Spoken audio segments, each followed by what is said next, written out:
룻기 1장 1절에서 10절까지 말씀입니다.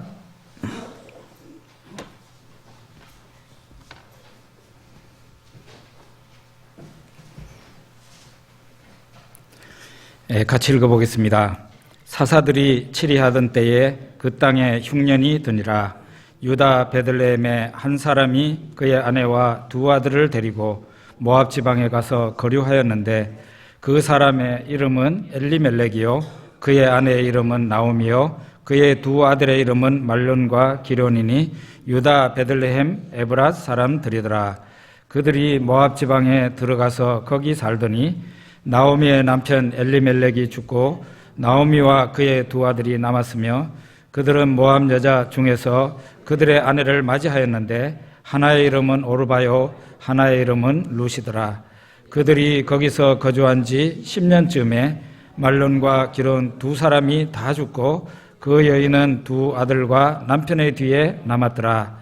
그 여인이 모압 지방에서 여호와께서 자기 백성을 돌보시사 그들에게 양식을 주셨다함을 듣고 이에 두 며느리와 함께 일어나 모압 지방에서 돌아오려 하여 있던 곳에서 나오고 두 며느리도 그와 함께하여 유다 땅으로 돌아오려고 길을 가다가 나오미가 두 며느리에게 이르되 너희는 각기 너희 어머니의 집으로 돌아가라. 너희가 죽은 자들과 나를 선대한 것 같이 여호와께서 너희를 선대하시기를 원하며 여호와께서 너희에게 허락하사 각기 남편의 집에서 위로를 받게 하시기를 원하노라 하고 그들에게 입맞춤에 그들이 소리를 높여 울며 나오미에게 이르되 아니니이다. 우리는 어머니와 함께 어머니의 백성에게로 돌아가겠나이다 하는지라. 아멘. 오늘은 룻기가 차례가 되어서 룻기의 메시지가 어떤 것인지 살펴보겠습니다. 나오미가 살고 있었던 베들레헴에 흉년이 왔습니다. 나오미는 남편과 자식들과 함께 이웃나라 모압으로 잠시 머물려고 갔습니다. 모압 땅에 가서 산 지 10년 동안에 남편이 죽고 두 아들을 결혼시켰는데 두 아들마저 자식이 없이 죽고 말았습니다. 큰 고통과 괴로움을 이 나오미라는 사람이 당한 것입니다. 나오미는 이 고통을 어떻게 생각했을까요? 룻기 1장 20절에서 21절에 보면 한번 띄워주십시오. 룻기 1장 20절에서 21절입니다. 나왔습니다. 우리 같이 읽어보죠. 나오미가 그들에게 이르되 나를 나오미라 부르지 말고 나를 마라라 부르라. 이는 전능자가 나를 심히 괴롭게 하셨음이니라. 내가 풍족하게 나갔더니 여호와께서 내게 비어 돌아오게 하셨느니라. 여호와께서 나를 징벌하셨고 전능자가 나를 괴롭게 하셨거늘 너희가 어찌 나를 나오미라 부르느냐 하니라. 나오미라는 그 이름의 뜻이 원래 기쁨이라는 뜻인데 이제는 그 이름과는 너무 다르게 자기에게 괴롭고 슬픈 일이 생겼다. 나를 나오미라고 부르지 말고 기쁨이라고 부르지 말고 마라라고 불러라. 슬픔이라고 불러라. 괴로움이라고 불러라. 내가 풍족한 가운데 나갔는데 빈손이 되어서 돌아왔다. 이렇게 고백을 했습니다. 나오미는 이 모든 괴로움을 하나님으로부터 이 괴로움이 왔다고 그렇게 고백을 합니다.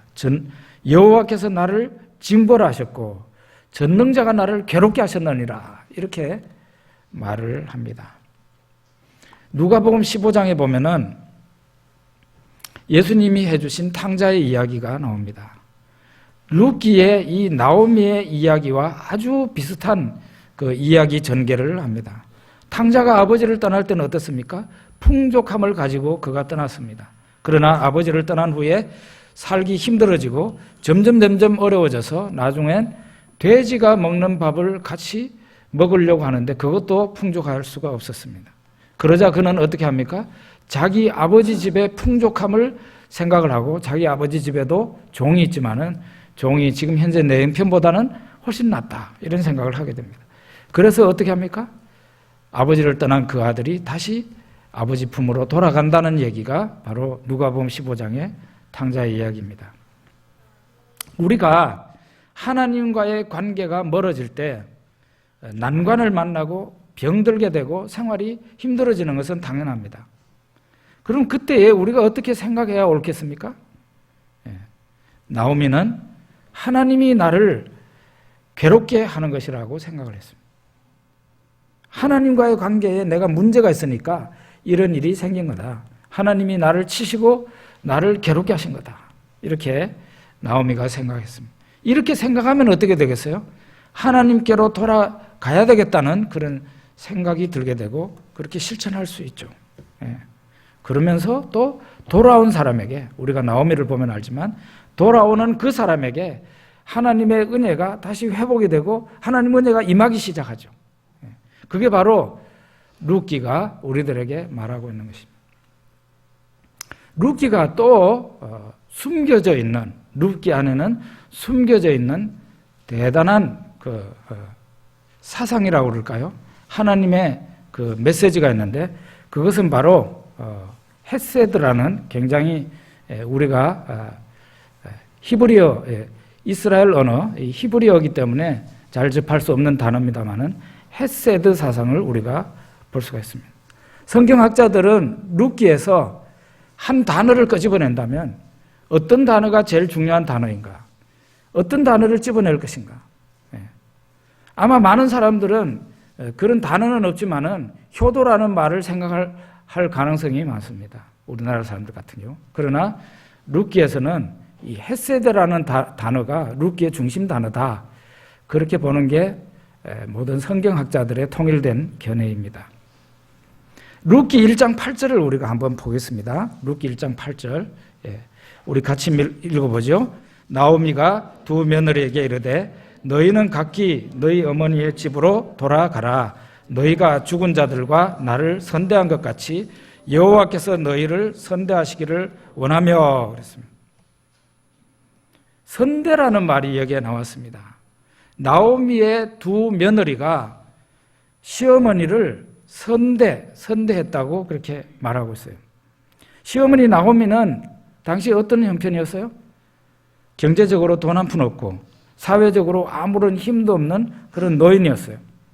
그런데 이스라엘 사람도 아닌, 같은 민족도 아닌 모압 사람인 두 며느리가 시어머니를 선대했다 그랬어요. 이 선대라는 말, 선하게 대했다는 이 말이 바로 헤세드라는 그 히브리어입니다. 또 이 헤세드가 나오는데 룻기 2장 20절에 나와요. 룻기 2장 20절에 우리 보죠. 띄워주십시오. 같이 읽어봅시다. 나오미가 자기 며느리에게 이르되 그가 여호와로부터 복받기를 원하노라. 그가 살아있는 자와 죽은 자에게 은혜 베풀기를 그치지 아니하도다 하고 나오미가 또 그에게 이르되 그 사람은 우리와 가까우니 우리 기업을 물을 자 중에 하나이니라 하니라. 여기에 어떤 말이 헤세드겠습니까? 은혜라는 말이에요. 은혜라는 말로 우리말 성경이 되어 있는데 이게 성경 원문으로는 헤세드라는 말입니다. 나오미가 밭에서 어느 사람 밭에 가가지고 이삭을 주워온 그 며느리 룻한테 하는 말입니다. 그 룻이 이삭을 주운 그 밭 주인 이 보아스라는 사람을 칭찬하면서 하는 말이에요. 보아스라는 사람, 밭 주인 보아스가 아무런 조건도 없이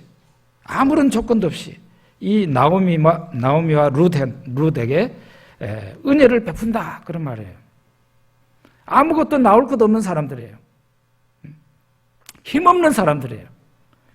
그런 사람에게 이 보아스가 헤세드를 실천했다는 말이에요. 은혜를 베풀었다. 그런 얘기입니다. 그런 사람이 바로 보아스예요.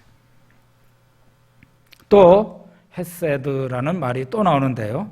룻기 3장 10절에 나옵니다. 룻기 3장 10절 같이 읽어보시죠. 그가 이르되 내 딸아 여호와께서 내게 복 주시기를 원하노라. 네가 가난하건 부하건 젊은 자를 따르지 아니하였으니 네가 베푼 인애가 처음보다 나중이 더하도다. 이게 누구가 한 말입니까? 보아스라는 사람이 룻한테 한 말입니다. 나오미의 며느리 룻한테. 그 당시에 룻이 보아스가 자고 있는 그 곡식더미 발치 밑에 살짝 이렇게 누워 있을 때 그거를 늦게 발견한 이 보아스가 룻한테 한 말입니다. 당신은 나에게 헤세드를 베푸네요. 당신은 아무런 조건 없이 나를 사랑하고 시어머니를 사랑하고 있군요. 아무런 조건 없이 사랑해주고 은혜를 베풀고 있군요. 하는 그런 뜻입니다. 보아스가 룻한테 룻 당신이야말로 헤세드를 실천하고 있는 사람이군요. 그런 뜻입니다. 여기에서 우리말 성경은 선대한다, 은혜를 베푼다, 또 인애가 크시다, 이 말이 다 다르잖아요. 그런데 성경 히브리어로 보면 같은 말이에요. 헤세드라는 그 말입니다. 오늘 조금 좀 어렵더라도 여러분 잘 들어보십시오. 제가 달리 설교를 할 수 있는 방법이 없어서 쉽게 하지를 못하는 용서해 주십시오. 그러니까 이 헤세드라는 말은 아무런 조건이 없이 친절을 베푸는 거, 그게 헤세드예요. 그리고 계산을 따지지 않고 사람을 선하게 대해주는 거, 그게 바로 헤세드예요. 그리고 아무런 조건도 달지 않는 은혜를 베품, 이게 바로 헤세드다. 그렇게 우리가 풀이할 수 있습니다. 룻기가 어느 시대라 그랬죠? 사사시대라 그랬죠? 예, 룻기 1장 1절을 우리가 읽어보면 사사시대라 그렇게 나와요. 사사시대가 우리 지난주에 사사기 메시지 봤잖아요. 어떤 시대였어요? 무서운 시대였어요. 무법천지의 시대였어요. 폭력과 우상과 동성애가 난무해 있고 힘 있는 사람이 큰 소리 치는 시대가 바로 이 사사시대였어요. 그런데 이 사사시대에, 이 어둡고 깜깜한 시대에 헤세드를 실천하는 사람들이 있었다는 것은 굉장히 놀라운 일이고 감동되는 그런 일이죠. 제가 이 헤세드라는 말을 찾아가지고 성경을 공부하는 가운데 또 다른 것이 있다는 것을 우리가 발견하게 됐어요. 단순하지 않아요. 그 한 이야기는 여호수아서 2장 12절에 있습니다. 여호수아서 2장 12절 우리 같이 읽어봅시다. 그러므로 이제 청하노니 내가 너희를 선대하였은즉 너희도 내 아버지의 집을 선대하도록 여호와로 내게 맹세하고 내게 증표를 내라. 여호수아가 이스라엘 백성들이 여리고성을 정복하려고 할 때 먼저 정탐꾼을 보냈습니다. 정탐꾼들이 쫓기는 입장이 되었습니다. 그때 라합이라는 기생이 자기 집에다가 이 정탐꾼을 숨겨줍니다. 그러면서 이 기생 라합이 그 정탐꾼들에게 하는 말이 바로 이 말이에요. 그러니까 라합이에요.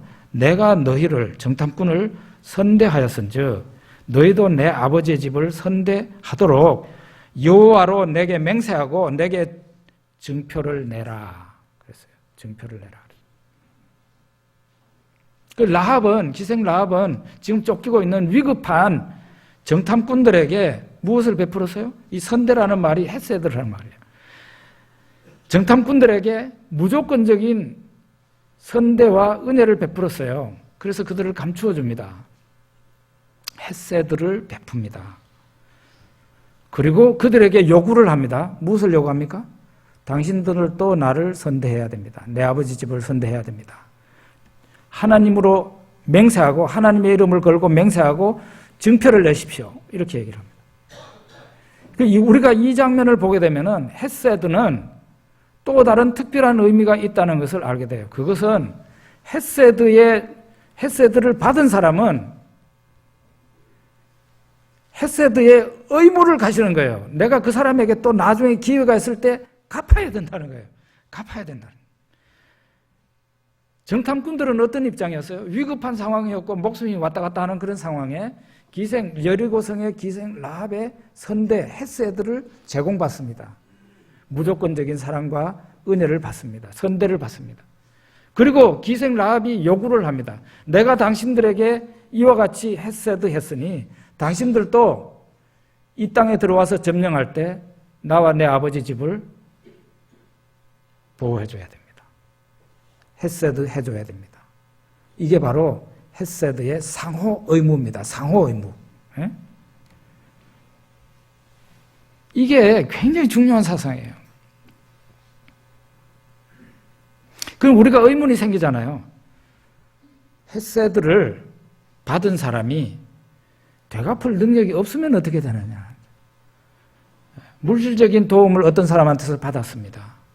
그 큰 사랑을 받았고 큰 은혜를 받았는데 내가 그 물질적으로 갚을 수 없는 사람이에요. 너무 가난해서. 그런 경우는 어떻게 되는 거예요?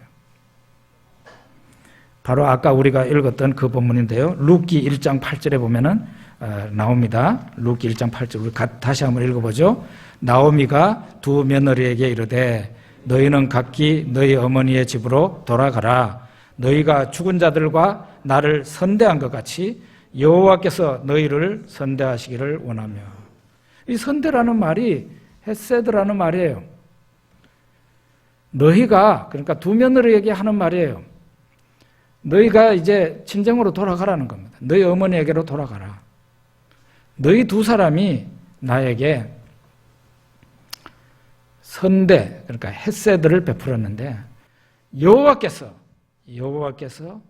너희 둘에게 선대하시기를 바란다. 헤세드를 베푸시기를 원한다. 그 말이에요. 나오면은 지금 현재 아무런 힘이 없는 사람이죠.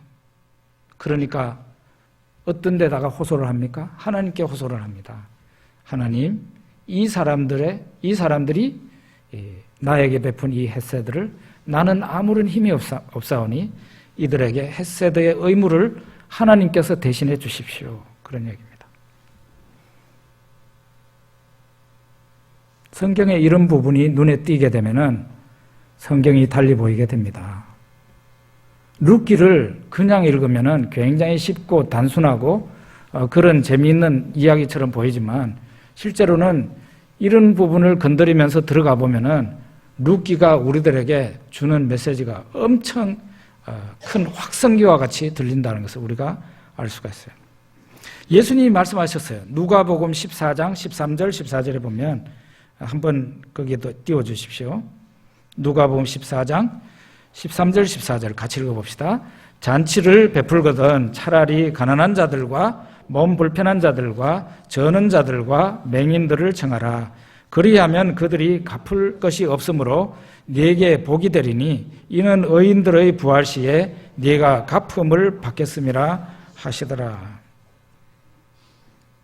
우리는 사람에게 은혜를 베풀 때 이 헤세드를 실천할 때 저 사람이 언젠가는 나에게 그 헤세드로 갚아줄 거야. 그런 그 기대를 하게 됩니다. 자식을 키우면서 그 자식이 자라가지고 부모 봉양이 나를 나중에 잘 효도해 주겠지. 그러면서 사실은 자식을 키우는 겁니다. 저 사람이 내가 은혜를 베풀면은 저 사람이 은혜를 잊지 않을 거야. 이런 기대를 합니다. 그게 헤세드의 상호 의무가 있으니까 이스라엘 사람들에게는 더 그런 것이 명확한 겁니다. 그런데 예수님은 사람들에게 친절을 베풀고 사람들에게 사랑을 베풀고 헤세드를 베풀 때 아무런 힘이 없는 사람들에게 헤세드를 베풀어라 이렇게 얘기를 했어요. 내한테 되갚을 능력이 없는 사람에게 헤세드를 베풀어라는 거예요. 옛날에는 대표적으로 가난하고 천대받고 아무런 능력이 없는 사람들 어떤 사람입니까? 앞을 못 보는 사람, 다리 저는 사람, 장애인들, 병든 사람, 과부와 고아 이런 사람들이죠. 이런 사람들을 초청해서 음식이라도 주고 잔치를 베풀으라는 것입니다. 멀쩡한 사람들한테 하지 말고 왜 그렇게 한 겁니까? 그 사람들은 헤세드를 다시 의무를 할 수 있는 능력이 없어요. 내가 뭘 가지고 있어야 은혜를 갚지. 아무것도 없는 거예요. 그러면 어떻게 됩니까?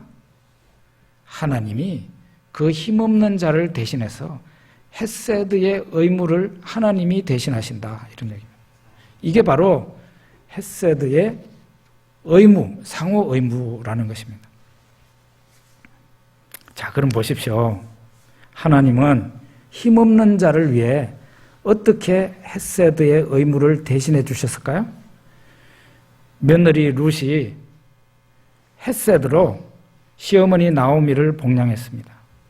시어머니 나오미는 며느리에게 헷세드의 의무를 대신 이렇게 해줄 아무런 힘이 없는 사람이에요. 이미 나이도 많아져 버렸고 뭐 가진 재산이 있어야 말이지. 건강도 안 좋고 재산도 없고 뭐 아무것도 없어요. 빈털털이에요. 그러니까 며느리가 고맙게 잘해줬지만 선대해줬지만 헷세드를 실천해줬지만 내가 이제는 헷세드의 의무를 갚아야 되는데 상호 의무가 있으니까요. 갚아야 되는데 내가 능력이 없는 거죠. 하나님께서 시어머니 나오미를 대신해서 헷세드의 의무를 며느리 룻한테 실천하십니다. 하나님이 대신해서 나오미를 대신해가지고 헷세드의 의무를 며느리 룻한테 대신 해준다 이 말이에요. 어떻게 됐습니까? 룻은 1등 신랑감 보아스를 받았습니다. 룻은 잃어버렸던 기업의 땅 한 평 없는 사람이 나중에 보아스를 통해서 그 땅을 다 되찾게 됩니다. 그리고 룻한테 아들을 주셨는데요. 이 아들이 나중에 다윗 왕의 할아버지가 됩니다. 그리고 룻한테 명예까지 주셨는데 다윗 왕의 조상이고 예수님의 족보에까지 오르는 이런 영광, 이런 명예를 하나님께서 주신 것이죠. 시어머니가 대신해서 갚을 수 없었던 헷세드의 의무를 누구가 갚아준 거예요? 하나님이 대신해서 갚아주죠. 그러면 보아스라는 사람은 어떻게 됐을까요? 보아스는 아무것도 없는 나오미와 룻을 위해서 헷세드를 실천한 사람입니다. 어떻게 했습니까? 다른 사람한테 넘어간 땅을 보아스가 찾았어요. 그냥 찾는 게 아니라 돈 주고 사야 돼요. 돈 주고 그걸 다시 사가지고 이 땅을 어떻게 했습니까? 룻하고 나오미한테 돌려줬습니다. 그리고 룻과 결혼을 해서 첫 아들을 나오미의 남편 엘리멜렉 밑으로 입적을 시켰어요. 아무런 대가를 바라지 않고 아무런 힘도 없는 사람에게 무엇을 실천했어요? 헷세드를 실천했어요.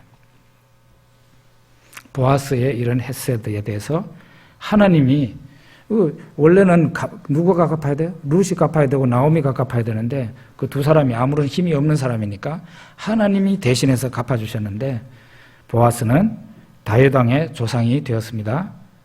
예수님이 보아스의 혈통으로 오셨습니다. 대단한 영광과 명예를 이 보아스라는 사람한테 준 겁니다. 원래는 룻과 나오미에게 이 기업 물을 자로 의무를 행할 자로 이 보아스보다 더 가까운 사람이 있었어요. 그 사람에게 그 축복의 기회가 갔어요. 근데 그 사람은 어떻게 했습니까? 땅을 사가지고 이 나오미가 잃어버렸던 그 땅을 사서 이 사람한테 줘야 된다. 그리고 당신은 룻하고 결혼해야 된다. 이러니까 나는 재산상의 손해가 많을까 봐 안 하겠다 그랬죠. 헷세드를 실천할 수 있는 좋은 기회가 왔는데 이 사람은 경제적인 손해가 있다고 나는 못하겠다. 그러니까 이게 누구한테 온 겁니까? 그 사람보다 조금 멀었던 보아스한테 넘어옵니다. 보아스는 즐거운 마음으로 이미 할 준비가 다 됐어요. 아무런 힘이 없는 사람에게, 뭐 나올 것도 없는 사람에게 헷세드를 실천하고 베풉니다.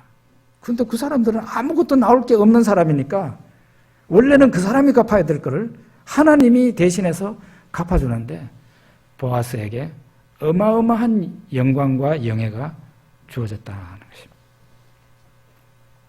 적용을 한번 해보죠.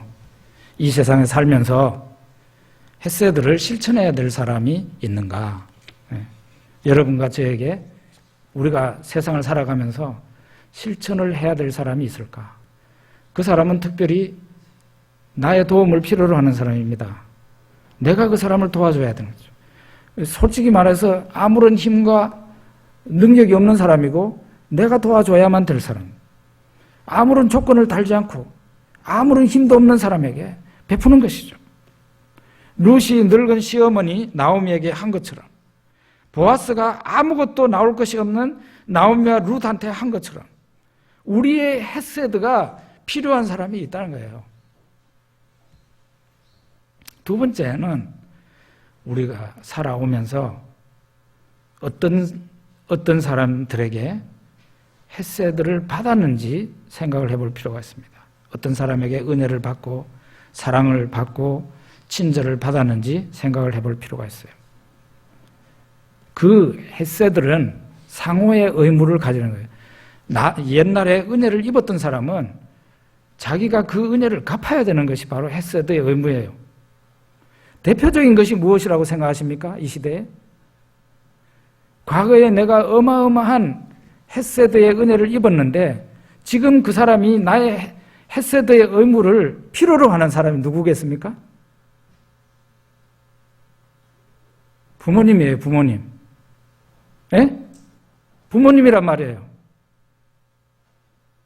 핏덩어리와 같은 여러분과 저를 낳아서 그 경제적으로 어려운 때에 우리 자녀된 우리들을 성심을 다해서 자신의 목숨과도 바꾸어가면서 이만큼 키웠단 말이에요. 그런데 지금 어떻게 됐어요? 부모님들은 힘이 하나도 없잖아요. 힘이 한 개도 없어요. 사회적으로, 경제적으로, 또 심적으로 외롭죠. 누군가의 사랑을 필요로 하는 그런 입장에 처해져 있다.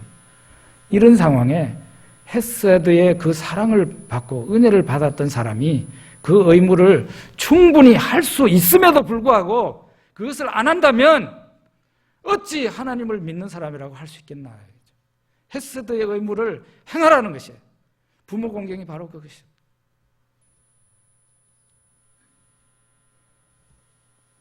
우리는 예수님의 얘기를 안 할 수가 없습니다. 요한복음 1장 14절에 보면은 말씀이 육신이 되어 우리 가운데 거하시매 우리가 그 영광을 보니 아버지의 독생자의 영광이요 은혜와 진리가 충만하더라 하는데, 은혜와 진리가 충만했다. 이 은혜라는 말이 헤세드입니다. 유대인들 가운데 예수 믿는 사람들이 있습니다. 그 사람들은 성경을 히브리어로 된 신약 성경을 가지고 있는데요. 제가 이 부분을 딱 찾아보니까 헤세드라고 분명하게 나와 있더라고요. 네, 헤세드입니다. 예수님은 이 세상에 진리가 충만하고 헤세드가 충만한 분으로 이 세상에 오셨어요. 그 혜택을 여러분과 제가 받은 겁니다. 그분은 자신의 목숨을 다해서 우리를 구원하시려고 헤세드를 실천하셨어요. 그래서 십자가에서 죽으신 겁니다. 네. 자신의 모든 것을 깡그리 다 바쳐서 헤세드를 실천했어요. 예수님 우리에게 질문합니다. 내가 너희들에게 은혜를 베풀었는데 너희는 나에게 무슨 은혜를 베풀 거냐? 네.